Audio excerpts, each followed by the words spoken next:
দেখতে দেখতে 4টা বছর কেটে গেল। আমার একটা মেয়ে আছে।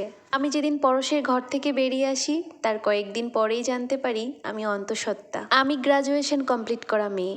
ও বাড়ি থেকে বেরিয়ে আসার পর বাবার বাড়িতেও যাইনি, একটা বাসা ভাড়া করে সেখানেই উঠি। কয়দিন খোঁজাখুঁজির পরে বাসার পাশে একটা কিন্ডারগার্টেন স্কুলে জব নেই। বছর ঘুরতে না ঘুরতে আমার কোল আলো করে আমার মেয়ে আসে। মেয়েটা আমার বাবার মতোই ধবধবে সুন্দর হয়েছে।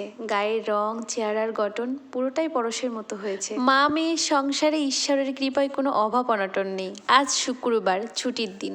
সকাল থেকেই শুয়ে বসে কাটাচ্ছি। দুপুরের পর মেয়েটা একটু ঘুমিয়েছে। আমি ওর পাশে বসে ফোন চালাচ্ছি। হঠাৎ কলিং বেল বেজে উঠল।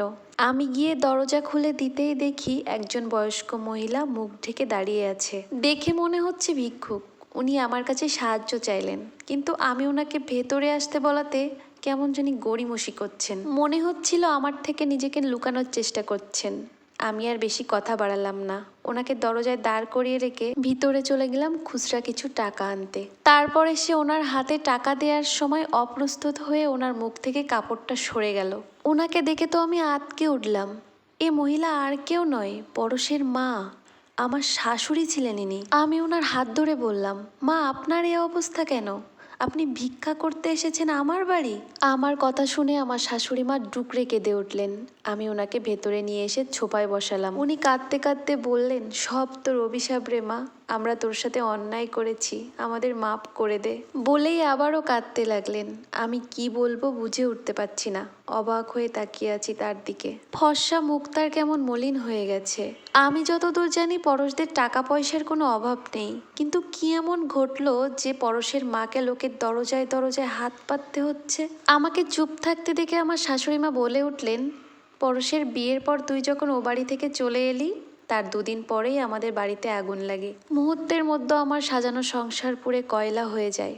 তারপর থেকে শুরু হলো আমাদের দুর্দশা। তারপর পরশ, আমি আর নীলা একটা ভাড়া বাসায় উঠি। বিয়ের পর থেকেই পরশ আর নীলার মাঝে ছোট ছোট বিষয় নিয়ে ঝগড়া লেগেই থাকতো। আমি মা হয়ে তাদের মাঝে কখনো সুখ আহ্লাদ দেখিনি। সবসময় তাদের ঝগড়া আর মনোমালিন্য চলতো। এভাবে কেটে গেল 3টি বছর।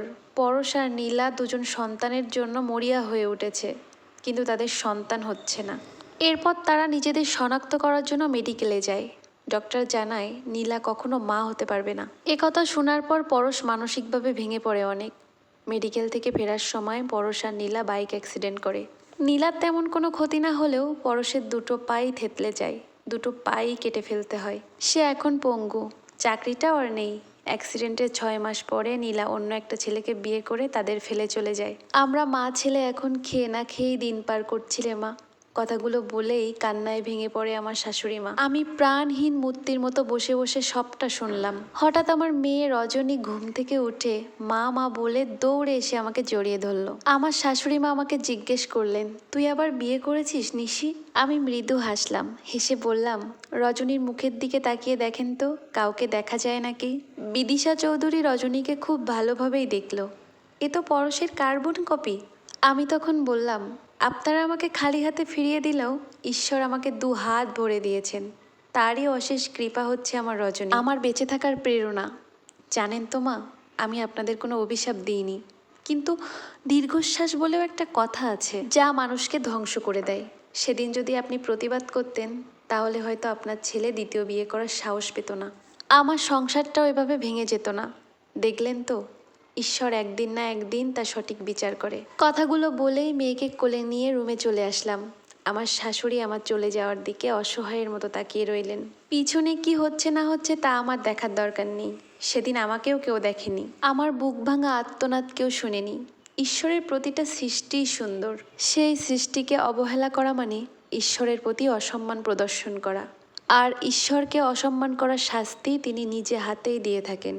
এখানেই সব কিছুর ইতি ঘটল। এরকম সুন্দর সুন্দর জীবন কাহিনী শোনার জন্য আমার টাইমলাইনে ফলো দিয়ে রাখবেন। এরপরে আরও নতুন কোনো কিছু নিয়ে আপনাদের মাঝে হাজির হব। আজকের মতো সবাইকে শুভকামনা জানিয়ে বিদায় জানাচ্ছি। সবাই ভালো থাকবেন, সুস্থ থাকবেন। টাটা।